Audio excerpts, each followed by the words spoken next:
Till Untermeyer. Très rapidement, parce qu'une question importante vous a été posée. Je voulais simplement rejoindre ce que disait Bernard Thibault. C'est vrai que démocratie sociale et environnementale doivent marcher ensemble.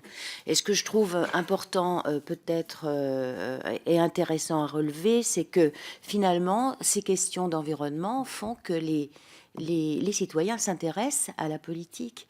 Et il ne faut pas, il faut au contraire ouvrir largement la porte parce que les citoyens se mobilisent sur ces questions-là. D'ailleurs, il y a une expérience intéressante qui est menée par la ville de Paris sur les budgets participatifs. Et on s'aperçoit que sur ces budgets participatifs, les citoyens se mobilisent sur toutes les questions environnementales concernant la ville de Paris.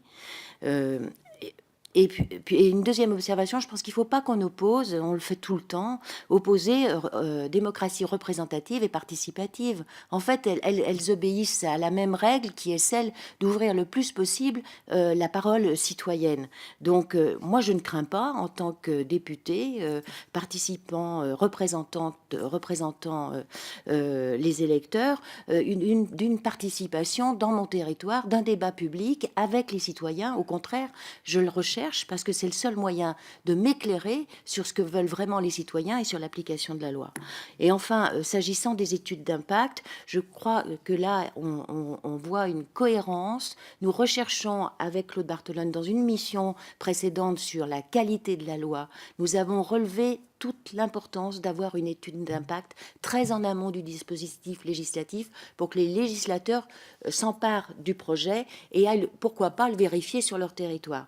Eh bien, je pense que pour les projets sur lesquels vous avez des problèmes, c'est effectivement, il faut une étude d'impact qui soit bien avant l'enquête publique et qui permette à tout un chacun de s'exprimer.